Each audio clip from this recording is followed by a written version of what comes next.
tentang gimana sih gitu Islam di Malaysia. Orang Islam tidak boleh pindah agama di Malaysia. Kira-kira apa sih gitu yang menurut cara nih, kayaknya pendidikan di Indonesia ini nih penting deh saya bawa nih di Malaysia gitu. Di mana negara yang sesuai untuk I belajar lebih dalam lagi pendidikan anak usia dini dan I boleh langsung aplikasi ke negara I. Oh, Jadi of course lah Indonesia. Jadi di Malaysia 61% itu ya teman-teman nih. Yes, betul. Muslimnya ya. Apa yang beda gitu antara pendidikan di Indonesia ataupun di Malaysia?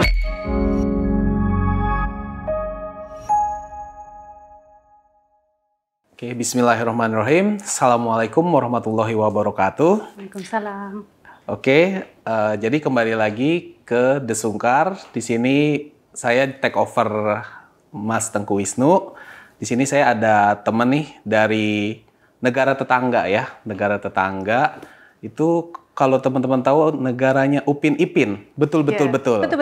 Ya, dari Malaysia. Mungkin boleh diperkenalkan dulu. Okay, Assalamualaikum. Hi, nama I Syara Saifuddin. You can call me Syara. I am from Malaysia. Okay.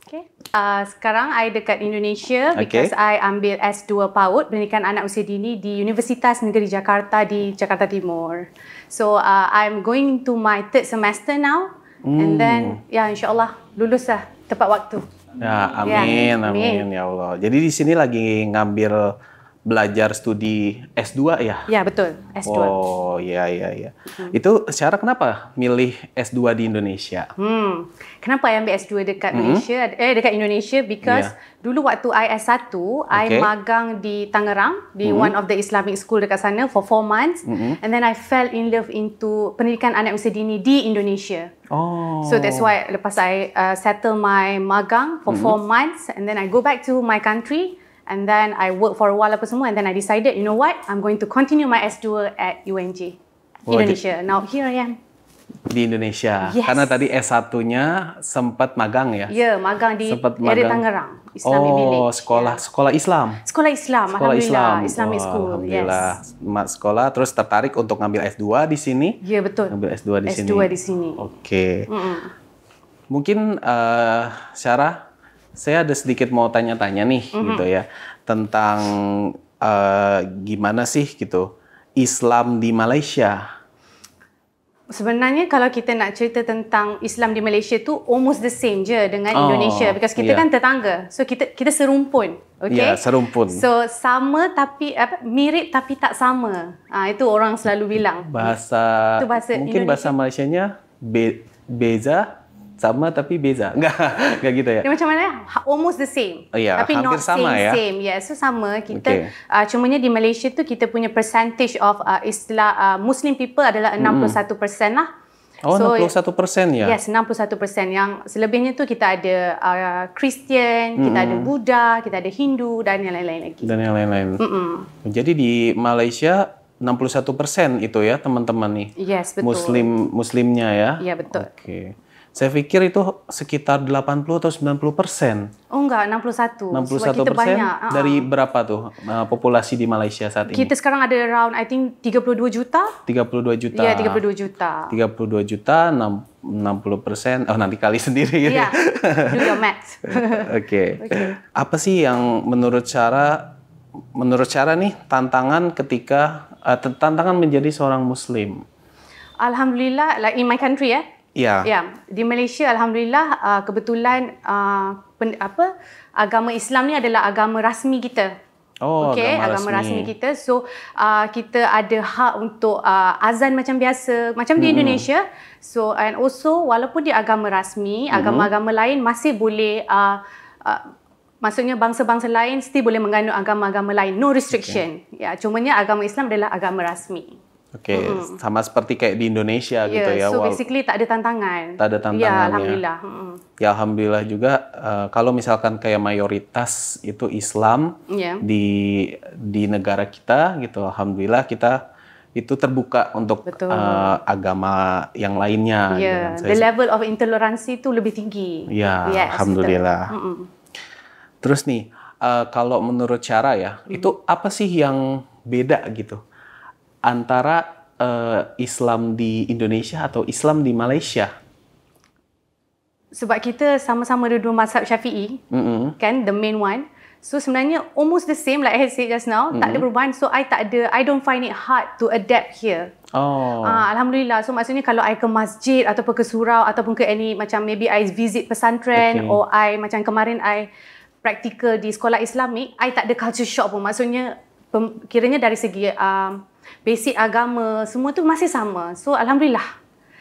Sama je. So okay lah. Maksudnya I kiranya macam I'm still feel like home. You faham tak? Walaupun I di Indonesia, I still rasa macam I sangat-sangat di welcome. Very warm welcome. Ya, sama sih. Kalau waktu saya main ke Malaysia juga, saya merasa tidak ada perbedaan yang jauh gitu ya, antara Indonesia dan Malaysia. Jadi saya merasa juga kayak seperti di rumah saya sendiri gitu. Apalagi kalau ke pasar seni, orang Indonesia semua. You di Indonesia kan di Malaysia. Iya. Banyak sekali ya. Yes, betul. Atau kadang juga waktu kayak saya ke Malaysia, itu banyak loh teman-teman sungkar yang mereka setel lagu-lagu Indonesia gitu ya. Sangat. Macam I sendiri, I memang peminat filem-filem Indonesia. Oh ya? Yes.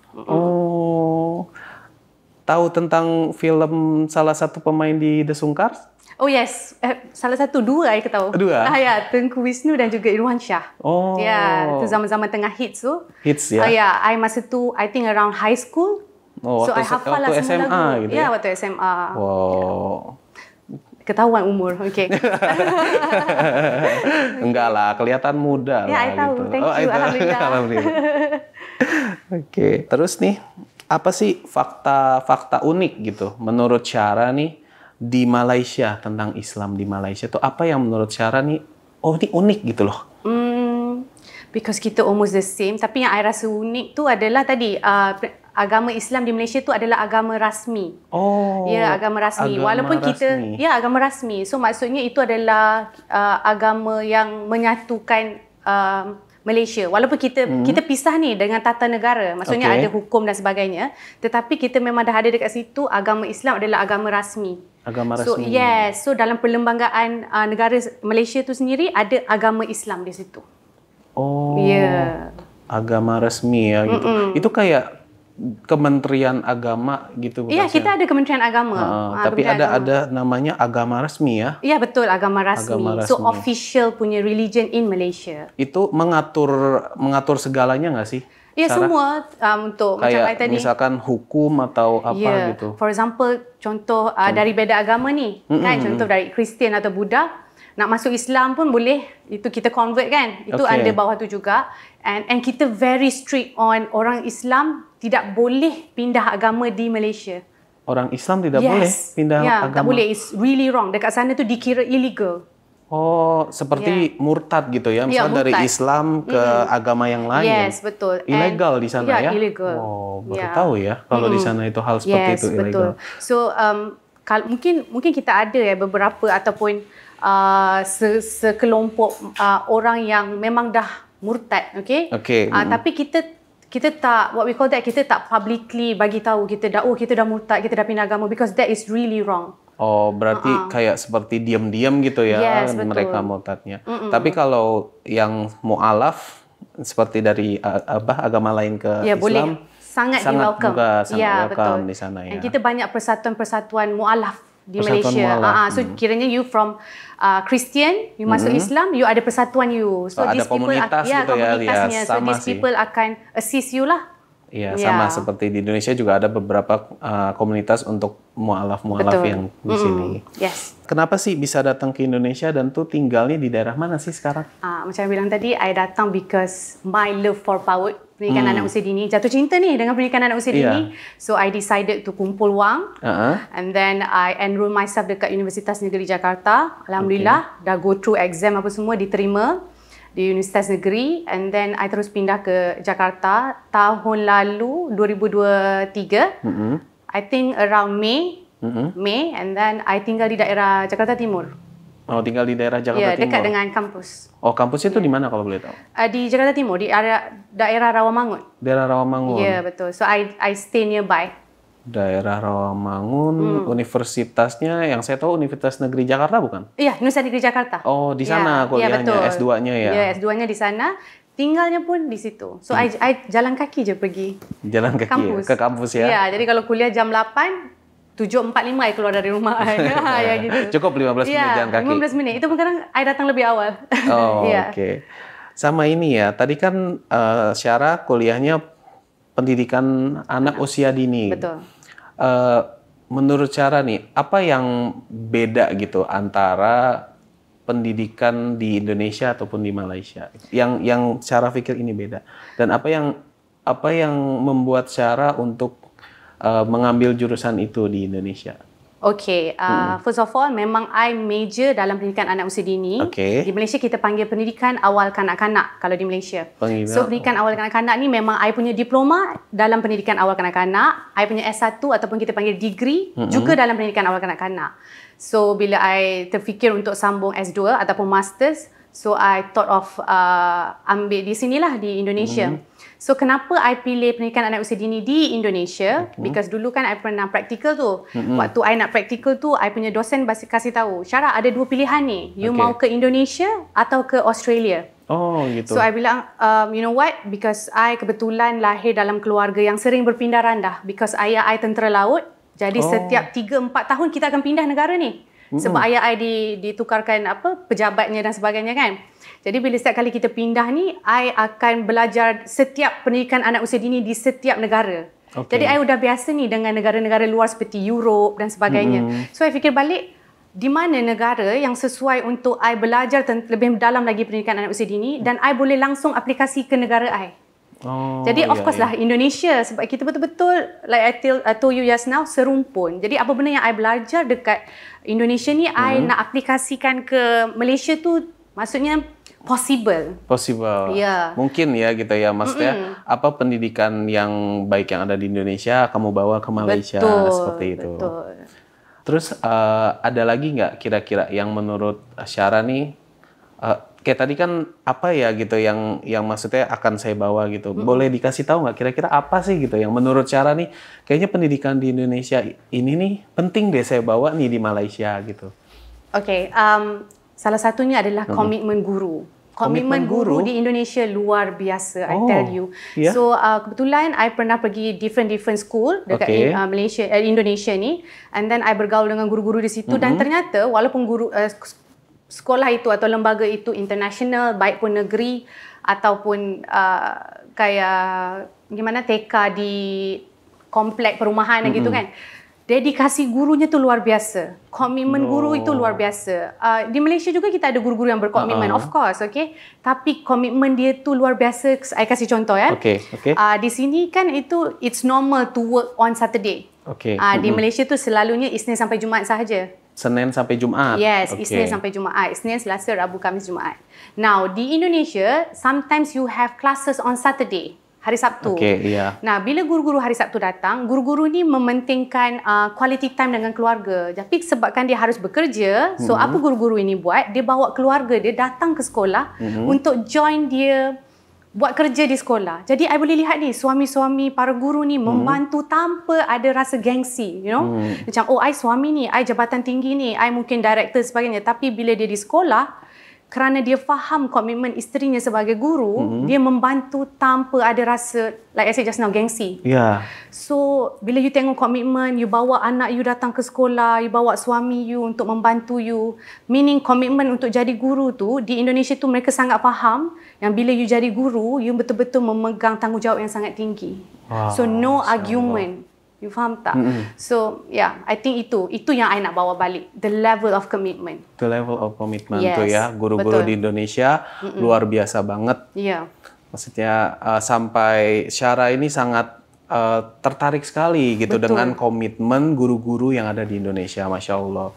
Benar-benar dedikasi yang sangat tinggi. Itu ya, yang akan dibawa di Malaysia. InsyaAllah. Dan I pun duduk sini pun nanti, of course, I pun akan kasih masukan. Maksudnya, kan orang kata, we don't only take, we also give. Jadi selama I di sini, I banyak juga membuat, I look into charity program, I pergi ke sekolah-sekolah, kayak ada komunitas dengan guru-guru untuk mengajar bahasa Inggeris dan sebagainya. Because I yakin pendidik-pendidik anak usia dini di Indonesia, lagi-lagi yang di pedalaman semuanya, mereka ada potensi, tetapi mungkin kurangnya pendedahan terhadap dunia luar. Mungkin tadi mungkin dia tak boleh travel dan sebagainya. Jadi semasa I di sini, I try to reach as many people as I can. Wah, Ya. bagus sekali ya. Masya Allah sekali nih Syara nih. Doakan. Doakan, Insya Allah. Apa sih yang Syara paling suka gitu di Indonesia? Makanan. Makanan? Makanan, ya. Makanan apa tuh kira-kira yang paling Syara suka banget nih di Indonesia? Kalau I kasih tahu pasti ada yang ketawa. Simple, tapi kalau I cuba masak sendiri, because I love to cook juga, I Yeah. suka memasak. Tapi bila I cuba masak sendiri tak jadi. Rasanya tak sama. Beda gitu ya? Ya, beda. You tahu apa? Tahu gejrot. Tahu gejrot? Yes, Serius? I love tahu gejrot. Tapi bila I buat sendiri, rasanya beda. Beda ya? Ya, walaupun I makan ni di toko-toko yang berbeza ni. Macam kemarin I ke Bandung, Oke. ke floating market di Bandung.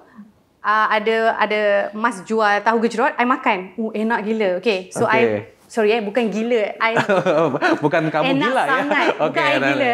Enak sangat-sangat enak. So bila I balik ke Jakarta, I pergi ke another restaurant. I order juga tahu gejrot. Rasanya pun sama. Mirip lah, mirip. Oh. And then bila I tanya mas, gimana masak tahu gejrot? I Google and everything. Bila I buat sendiri, Beda. itu bukan tahu gejrot. Apa? Tak tahu. Itu tak tahu. Ya? Tahu gejrot gitu ya? Tak tahu gejrot. Oh, tak tahu gejrot ya? So mungkin selama I di Indonesia ni, I akan menghargai lah tahu gejrot. Ya. Kayaknya kamu harus jadi orang Indonesia deh mungkin. Biar Boleh. jadi tahu gejrotnya sama gitu ya. Mungkin itu kuncinya. Kuncinya Yes, gitu ya? yes. Oke.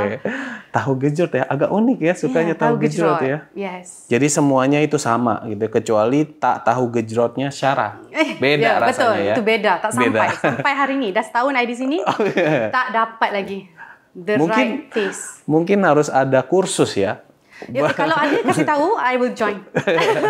Ya. Kelas memasak khusus tahu gejrot. Mungkin Yeah. ada teman-teman yang tahu cara boleh. mau kursus tahu gejrot. Ya, boleh DM I bagi tahu resipi. Boleh.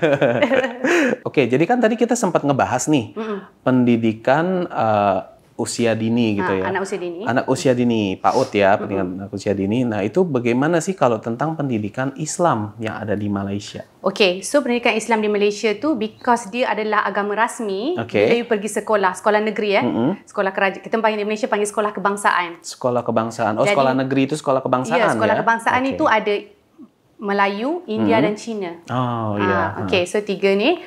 So dalam mata pelajaran tu akan ada mata pelajaran pendidikan Islam. Pendidikan Islam. Ya, 1 minggu 4 jam. 1 minggu 4 4 jam. Itu walaupun bukan non-muslim, tetap harus ikut pelajaran itu nggak sih? Okey. Disebabkan pendidikan Islam adalah agama rasmi. agama rasmi, So kita yang mana beragama Islam akan Okey. pergi kelas pendidikan Islam, yang mana non-muslim semua akan dikumpulkan pergi ke kelas pendidikan moral. Oh, Jadi dia gitu. akan belajar tentang moral lah, moral sebagai good netizen macam mana, Okey. citizen macam mana, netizen pula. Citizen macam mana,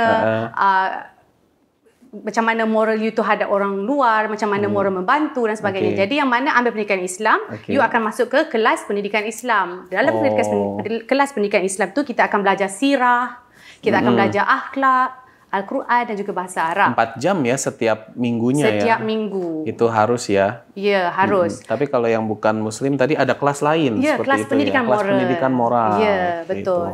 Jadi itu untuk yang sekolah negeri ya. Dan kalau untuk yang sekolah swasta, kita ada sekolah swasta Islamic base juga. Okey, kita ada juga sekolah tahfiz macam pesantren Ya, tu masa-masa. of course. And kita juga ada parents kebanyakan parents di sana bila dihantar sekolah international yang bukan base Islam ataupun bila dia pergi hantar pendidikan sekolah negeri biasa, dia nak anak dia ada extra attention dalam pendidikan Islam, dia akan panggil ustaz datang ke rumah untuk mengaji kafar di rumah. Okay. Jadi usually bila kita panggil ustaz datang ke rumah itu sendiri to based on your own course. So panggil ustaz datang ke rumah, nanti keluarga, the whole family akan belajar. Macam I alhamdulillah I melalui semua proses tu. I pergi ke sekolah negeri yang ada pendidikan Islam, and then habis jam 12 ni, habis kelas sekolah kelas, negeri, I balik mandi makan, jam 2 sampai jam 6 I ke sekolah agama. Oh. Dia ada sekolah agama. Okey, sampai umur I think 11 tahun. Selepas 11 tahun, kerana di Malaysia umur 12 tahun, waktu itu ada exam gede ni. Jadi you harus fokus. Namanya UPSR, Ujian Penilaian Sekolah Rendah. Okey. Jadi because ada ujian gede ni, I tak pergi sekolah agama because my mom suruh fokus di rumah, tapi kita panggil ustaz datang rumah. So ada mengaji di rumah dengan keluarga. Ada mengaji di rumah juga dengan keluarga. Ya, betul. Itu ya jadi ya yang apa khas dari sekolah Islam di Malaysia ya seperti betul. itu. Oke, Syara. Apa sih yang paling kamu banggain nih dari Malaysia? Pastinya. Upin Ipin, bukan? Upin Ipin, Siti Nurhaliza. Iya.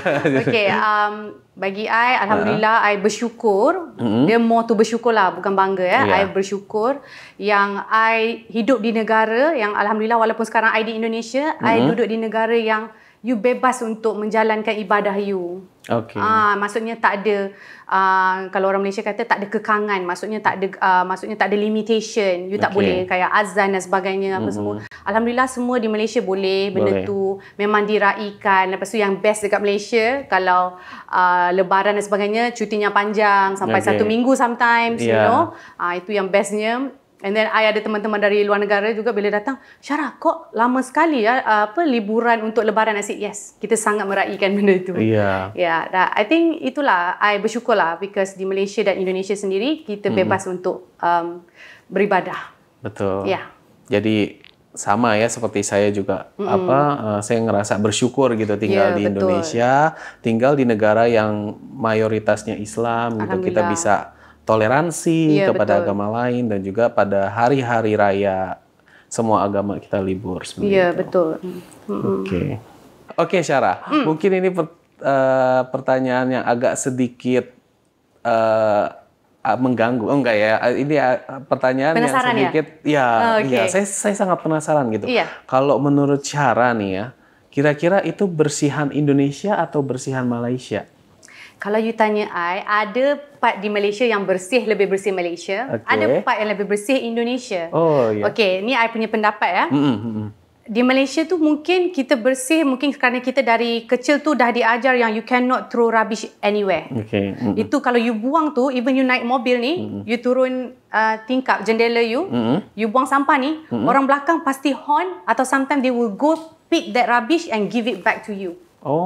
You akan rasa macam, kalau orang tak biasa kan, why did you do that? Sebab kita tak biasa untuk buang sampah. Tapi masih ada juga segelintir masyarakat yang kurang peka dan dia still buang, you know, everywhere dan sebagainya. Tetapi sebab I sering ke Indonesia before COVID tahun-tahun sebelum COVID, I boleh nampak perbezaan dengan yang sekarang.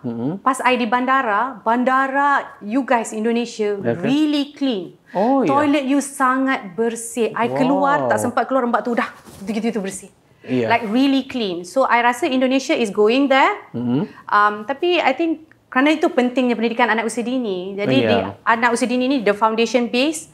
Di situ you ajar tentang kebersihan, macam mana, kenapa kita kena jaga bumi kita, kenapa kita kena jaga negara kita. Sebab ni untuk masa depan mereka. Dan itu juga salah satu sebab kenapa. Sebab I ni orangnya yang sangat observant. I observe and then I akan berfikir tau. Kenapa I tak boleh buat macam ni? Kenapa I tak suka ni? Kenapa I tak suka itu? I banyak yang tak suka. You faham tak? Tapi kalau I complain sahaja, tapi I tak melakukan apa-apa, itu tak memberi maksud apa-apa tau. So bagi I untuk merubah sesuatu bangsa, you harus start dari foundation. Itu pendidikan anak usia dini. Dia di mana-mana itu yang maksudnya dari kecil ya. Kita tuh harus dari kecil tuh harus tahu gimana itu kebersihan, akhlak, moral. Ada pepatah di Malaysia tu macam ni. I tak tahu di Indonesia ada ke tak. Apa tu? Orang kata melentur buluh biarlah dari rebungnya. Melentur buluh? Buluh. You tahu buluh? Buluh kayak lemang. Kayak tahu pohon buluh? Terus kan waktu kecilnya tu rebung. Rebung, you tahu makan rebung? Tahu. Rebung tu kan masih lembek. Gitu ya, masih so lembek. Di situ kalau you mau dia rimbun, you dari awal tu you dah bentukkan. Nah, same goes to pendidikan anak usia dini. Jadi kalau you mau mengubah bangsa tadi, start dari awal. Start dari paling rendah ya, maksudnya dari anak-anak. Betul. Gitu ya. Oke, Syara, mungkin saya penasaran nih ya, kira-kira Syara udah punya suami belum?